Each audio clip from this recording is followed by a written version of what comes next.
Namaste and welcome to this exciting episode of Sathology Debunking Mythology। आजकल जो भी गलत सुनने में आ रहा है वो अमेरिका से ही आ रहा है। तो पासपोर्ट को रिवीजन की बात हो रही थी कि जो इजराइल को क्रिटिसाइज करेगा उसका पासपोर्ट कैंसिल कर दिया जाएगा। कल बात हो रही थी जो हमास को सपोर्ट करेगा उसका पासपोर्ट कैंसिल कर दिया जाएगा। तो पासपोर्ट तो एक देश देता है, लेकिन अगर तो देश की कुछ मर्यादा भी होती हैं, कॉन्स्टिट्यूशन भी होता है, किसको पासपोर्ट मिलेगा किसको नहीं मिलेगा। बेसिक कंडीशन ये होती है अमेरिका में कि आपको अमेरिकन कॉन्स्टिट्यूशन को अगर आप उसमें मानते हैं तो आपको पासपोर्ट दिया जाता है बेस्ड ऑन अदर कंडीशंस। हर सिटीजन के लिए ऐसे ही मिलता है कि you have to agree to the constitution of United States. Constitution जो होता है अमेरिका का वो बोलता है कि आपको बोलने की खुली छूट है, इसकी फ्रीडम, इसी को फ्रीडम बोलते हैं। आप बोलो, कुछ भी बोल सकते हो, और इसके बेसिस पर ही अमेरिका चलता रहा है फ्रीडम ऑफ स्पीच के नाम पर। लेकिन जब से मिडिल ईस्ट के लोग आए हैं अमेरिका में, उन्होंने इसको बहुत ही ज़्यादा मिसयूज़ किया है। हम लोग भी जो हैं तथ्यों के आधार पर, जो धर्म के विषय से देखकर हम क्रिटिसाइज करते हैं कि जो हमको गलत लगता है हम बोलते हैं, लेकिन हम नेटिव अमेरिकन के विरुद्ध नहीं जाते हैं, या फिर हम जिनकी ओरिजिनल ज़मीन तो नेटिव अमेरिकन की, उनके विरुद्ध हम बात नहीं करते क्यों। और बाकी सब तो इमिग्रेंट्स हैं, बाकी सब बाहर से आए हैं। किसी को 1900 में पासपोर्ट दिया गया, किसी को 1800 में दिया गया, किसी को 2000 में दिया गया, देता रहता है। लेकिन जो मूल निवासी हैं उनको आप पासपोर्ट कैसे देंगे, क्योंकि वो पासपोर्ट एक्सेप्ट ही नहीं करते America. Native American passport accept ही नहीं करते अमेरिका का। उनका आइडेंटिटी कार्ड्स होता है, ट्राइबल कार्ड्स होता है, जिससे उनको कनाडा और मैक्सिको में जाने की खुली छूट होती है। वो अपना ट्राइबल कार्ड दिखा के कहीं भी जा सकते हैं, क्योंकि यूएस के बनने से पहले भी वो थे, यूएस के बनने के बाद भी वो हैं। जो आज जो नेशन स्टेट्स का कॉन्सेप्ट है वो भी चल रहा है। तो ये जो पासपोर्ट कैंसिल करने की बात है वो तो कॉलोनी करेगा, क्योंकि देश ही नहीं है। अगर कोई भारत में जिसका जन्म हुआ है उसके लिए तो पासपोर्ट उसको देना ही पड़ेगा। लेकिन चाणक्य नीति बोलती है अगर वो व्यक्ति मनोभाव से बदल चुका है, देश के विरुद्ध सोच रहा है, तो उसको पहचान पत्र नहीं देना चाहिए। उन्होंने किया था, चंद्रगुप्त मौर्य के समय में किया था। पहचान पत्र उसी को दिया जाता है जो देश का शत्रु ना हो। तो इजराइल को क्रिटिसाइज किया तो फिर आप पासपोर्ट कैसे खो सकते हैं? वो तो देश भारत अमेरिका है ही। वो तो मैं कोई क्रिटिसाइज, मुझे तो इजराइल बहुत अच्छा लगता है। Israel has one of the best coffee shops, Israel is peaceful, बहुत ज़्यादा वो very innovative people and very good friends. तो Israel is a great country.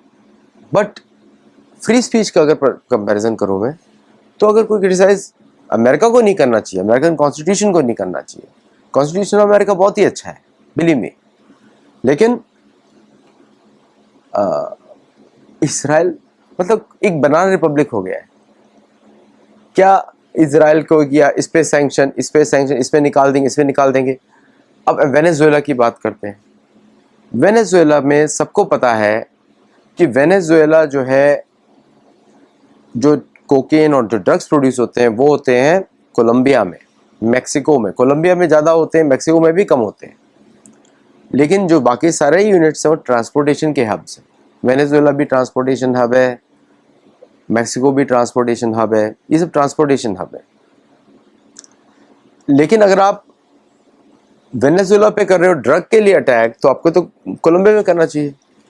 But Colombia में, पूरे कोलंबिया में अमेरिकन फोर्सेस हैं।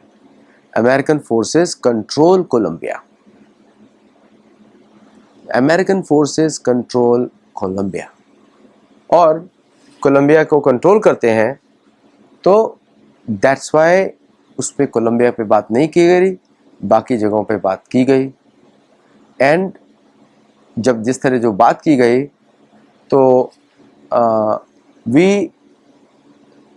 हम लोग को एक पता लग गया कि जो ये वेनेजुएला के ऊपर जो युद्ध है वो आर्टिफिशियल है, वो रियल नहीं है, वो तेल के लिए है। क्योंकि वेनेजुएला जो है दुनिया का सबसे बड़ा ऑयल प्रोड्यूसिंग, ऑयल रिजर्व्स का कंट्री है, सऊदी अरेबिया से भी बड़ा है। उसको गरीब इसलिए रखा गया ताकि वेनेजुएला सऊदी अरेबिया न बन जाए, इसलिए गरीब रखा गया उसको जानबूझ के। सैंक्शंस पर सैंक्शंस पर सैंक्शंस में ला के उसको गरीबी लाई गई। पहले ऐसा नहीं था वेनेजुएला, अभी गरीबी लाई गई। जब समाज गरीब होता है तो क्रिमिनल एक्टिविटीज़ बढ़ती हैं, और यही वेनेजुएला के साथ हाल हुआ। अब हम इसको दूसरी तरीके से देखते हैं कि अभी रशियन प्रेसिडेंट ने वेनेजुएला में Sukhoi 30 plus KH-31 missile supply करी, जिससे कि सुखोई 30 भी है उनके पास और पुराने F-16 भी है, जिसको अमेरिकन प्रेसिडेंट ने बोला कि वो हमारे शिप के ऊपर से निकलेगा तो उसको मारेंगे। तो पूरा का पूरा कोस्ट पे अमेरिकन शिप्स खड़े हुए हैं अटैक करने के लिए। ट्रूप्स अटैक नहीं करेंगे, मिसाइल से अटैक करेंगे टू डिस्ट्रॉय वेनेजुएला, और वहाँ के अपोजिशन को आर्म करेंगे कि so that the Venezuelans revolt against the Maduro government. और इसको स्टेट पॉलिसी बना दिया अमेरिका ने। क्या ज़रूरत है? ज़रूरत ये है कि वेपन्स जो हैं कंज्यूम नहीं हो रहे हैं। कंज्यूम कौन करेगा? US tax payer. उसका पैसा कौन देगा? Venezuelan oil. Venezuelan oil capture करके उसका तेल बेच के ऑपरेशन का पैसा निकाला जाएगा, जैसा पहले अमेरिका करता था इन द मिडिल ईस्ट। ये तो रियलिटी है, ये तो इतिहास है, ऐसा पहले अमेरिका करता था। सो ये जितने भी गेम्स चल रहे हैं पूरी दुनिया में, वो इसीलिए चल रहे हैं कि समहाउ और द अदर अमेरिका का ट्रेड पहले जैसा नहीं रहा, बिकॉज आए दिन जब आप सैंक्शंस अनाउंस करते हैं लोगों के विरुद्ध, तो दुनिया का विश्वास आपकी रिजर्व करेंसी से उठ जाता है। आप कैंसिल करते हैं लोगों की जो करेंसीज हैं, ट्रेड बंद कर देते हैं, स्विफ्ट बैंक एक्सेस हटा देते हैं, तो उसका आउटकम ये होता है कि लोगों का आपकी करेंसी से विश्वास उठ जाएगा, और जब लोगों का आपकी करेंसी से विश्वास उठ जाएगा तो धीरे धीरे आपसे ट्रेड बंद हो जाएगा। तो अमेरिका के डिक्लाइन का यही मेन कारण है। प्लस करेंसी को आपने इस तरह प्रिंट किया है कि उसकी कोई वैल्यू नहीं है। $100 का बिल आता है, 12 सेंट में बनता है, उसकी उतनी ही वैल्यू है।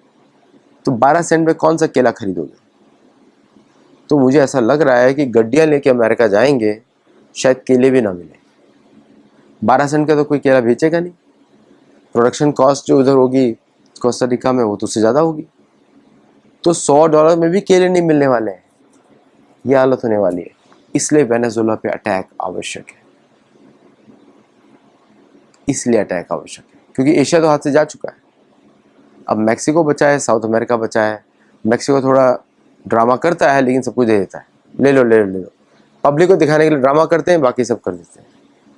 पब्लिक का रिवोल्ट को रोकने के घर बनवा देते हैं विद ब्लैक रॉक मनी। तो मैक्सिको तो अब बिक चुका है। सो ये जो सब गड़बड़ी चल रही है वो इसीलिए चल रही है छुपाने के लिए। और भारत से ट्रेड भी कैसे करोगे भाई? हाउ कैन भारत का जो इनका $100 का बिल का 12 सेंट जो प्रिंट वैल्यू है, भारत उस पर ट्रेड कैसे कर सकता है? ये तो भारतीयों को पूछना चाहिए क्वेश्चन कि आप कैसे ट्रेड कर सकते हैं, क्योंकि उसका कोई बेसिस नहीं है। गोल्ड कितना है? या तो गोल्ड में पेमेंट लें कि आप गोल्ड दीजिए, हम भी आपको गोल्ड में पेमेंट करेंगे, देन इट इज़ गुड। तो बहुत ही इंटरेस्टिंग सिचुएशन आ रही है पूरी दुनिया में।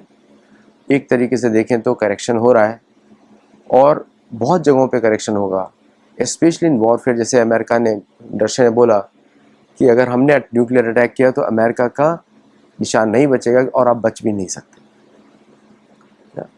तो बड़ी ओपन वार्निंग दिया है अमेरिका को कि आप नाटो में मत खेलो, अगर हमने अमेरिका पे अटैक किया तो आप बचोगे नहीं।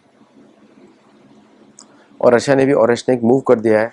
तो जो भी गेम्स का सिनेरियो, वॉर गेमिंग जो चल रहा है, I don't know who is doing war gaming, कहीं पर भी अमेरिकन फोर्सेस की विक्ट्री नहीं दिख रही है। और ये वर्ल्ड वॉर 2 नहीं है जहाँ पे रशियन सोल्जर्स लड़े थे अमेरिका के साथ। इस बार रशियन सोल्जर्स अपोजिशन में हैं, भारतीय सोल्जर्स अवेलेबल नहीं है। These are the only 2 group of soldiers जिन्होंने बहादुरी दिखाई थी। जापान को भी सरेंडर करवाया था, और मिडिल ईस्ट का पूरा कैंपेन, अफ्रीका का कैंपेन भारतीय सोल्जर्स ने लड़ा था। यूरोप का most of the holding pattern का कैंपेन भारतीयों ने लड़ा था, भारतीय सोल्जर्स ने। तो 2 major fighting groups are not there. तो इस बार अमेरिका की फोर्सेस काफ़ी कमज़ोर है। साउथ अमेरिका की फोर्सेस आप यूज़ कर नहीं सकते, वो नहीं लड़ सकते। Thank you all very much. नमस्ते, जय जगन्नाथ। हमारे गुरुकुल में जुड़िए, साइन अप करिए, यू लर्न। आज मंडे, वेडनेसडे एंड फ्राइडे हमारा गुरुकुल चलता है, and I will see you in the next show. नमस्ते, जय जगन्नाथ।